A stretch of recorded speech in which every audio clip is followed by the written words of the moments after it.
Here's what nobody tells you when you sign your kid up for competitive soccer. Coaches talk, not just within their own club, across clubs, across towns, at coaching conferences, over text. And the parents? The parents come up a lot. So today I'm pulling back the curtain. I've talked with coaches at the recreational level, the club level, and the academy level. What you're about to hear is what they actually think, but won't say to your face. And if you're a parent who loves your kid and wants them to have every possible advantage, you need to hear this. Let's start with the most obvious one, but the one people still get wrong constantly. Sideline behavior. Coaches don't just notice what you do on the sideline. They remember it. Here's what I hear over and over again from coaches. Number 1, coaching your kid from the sideline. Even if what you're saying is technically correct, stay wide, press harder, whatever, it creates noise. Your kid is now trying to process instructions from the coach and you, and those two things are often happening at the same time. What coaches told me is they don't just find it annoying, they find it undermining. Because it signals to the player and to every other kid on that team that the parent doesn't trust the coach. And here's the painful truth. Kids who get coached from the sideline tend to become dependent players.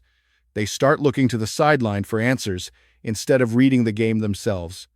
Coaches see this. They factor it in. Number 2, negative reactions to the referee. I don't care if the ref missed the most obvious call in the history of soccer. When you lose it on the sideline, arms up, yelling, dramatic sighs, your kid feels that. Studies on youth sports psychology show that players whose parents show visible frustration actually perform worse in the second half of games. And when they see it, they mentally note, that family is a liability. Number 3, and this one surprises people, cheering too much. Yes, too much. There's a difference between supportive cheering and anxious over-cheering. When a parent screams for every single touch, coaches say it reads as nerves, as pressure. Kids can feel the difference between a parent who is enjoying watching them play and a parent who is desperate for them to succeed. It changes how kids move. It tightens them up. The coaches I talked to, they universally said the best soccer parents are almost quiet. They're watching. They're present. And after the game, they say these words, "I love watching you play." That's it. That's the whole playbook.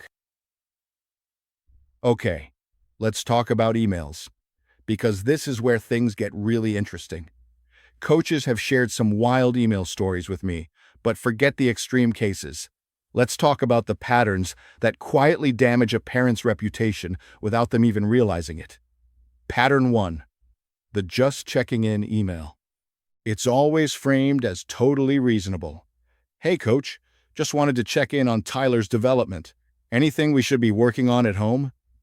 But when this happens every 2 weeks or after every game, coaches feel surveilled. They feel like they owe you a progress report constantly. One coach told me, "I have 22 kids on my roster. If every parent emailed me that often, I'd be writing emails 24 hours a day." Pattern 2, the email sent within 24 hours of a game. This is huge. There's actually an unwritten rule in coaching circles. Nothing good comes from a parent email sent the night of a game or the morning after. Emotions are high, perspective is low. Coaches dread these, and even when the email is politely worded, they know what's underneath it. Most coaches told me if a parent can just wait 48 hours before reaching out after a tough game, they earn instant credibility because it shows self-regulation. Pattern 3, emailing about playing time. This is the third rail of youth soccer parenting. I know you want to ask. I know it feels reasonable. But from the coach's perspective, it almost never leads somewhere productive. Because playing time decisions involve things you don't have full visibility into. Practice attendance, attitude and training, the tactical needs of the team that week. When you email about it, the best case is the coach gives you a polite non-answer. The worst case, and coaches admitted this, is that it actually hurts your kid's standing. The right move? Ask for a conversation. in person, not an email, and lead with curiosity, not grievance. This is the big one. And I want to be careful here because over-involvement comes from love. I know that. Coaches know that too. But there's a concept in youth sports development called helicopter parenting on the pitch, and it has measurable effects on player development. When parents are too involved, kids stop developing internal motivation. They're playing for the parent, not for themselves. Coaches can spot this immediately. Here's what over-involvement actually looks like in practice. Arranging extra private training without the coach's input. There's nothing wrong with extra training, but when parents book a private coach who works on things completely different from what the club is teaching and don't communicate that to the head coach, it creates technical confusion. The kid is getting mixed messages in their muscle memory. Managing your kid's soccer social dynamics. Some parents call other parents to discuss team politics. They talk to their kid about which teammates are playing well or not. They ask their child after every training, "Who was the best today? Were you the best?"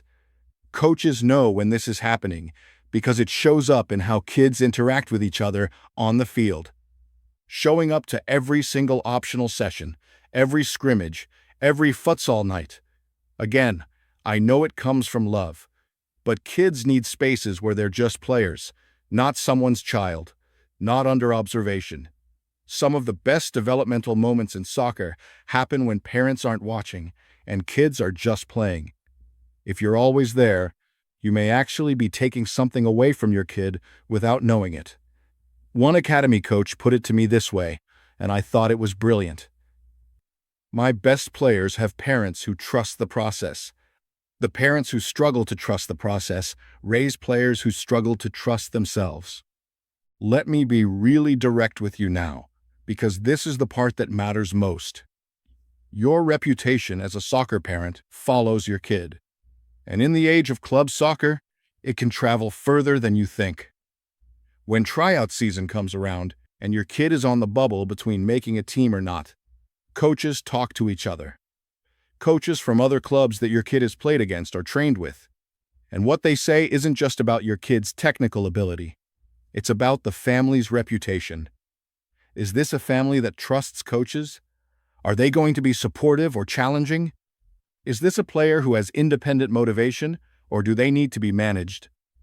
I've heard coaches say, more than once, that a talented player was passed over partly because the family's reputation made coaches nervous.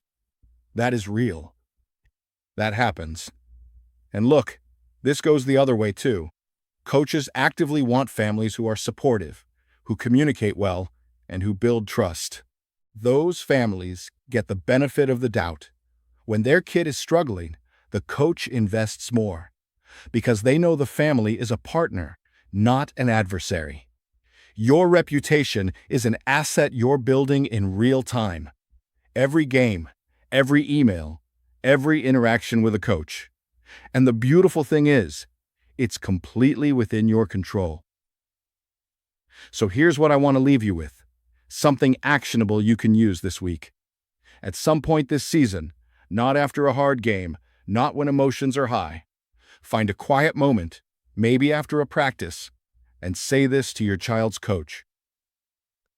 "Coach, I want to make sure I'm supporting your kid's name in a way that reinforces what you're working on with them. Is there anything you'd like me to do or stop doing that would help?" That's it. That one question does three things. It signals that you trust the coach, it opens a real dialogue, and it positions you as a partner rather than a critic. Most coaches will be genuinely surprised, in a good way, because almost no parent asks that question. Try it. Watch what happens.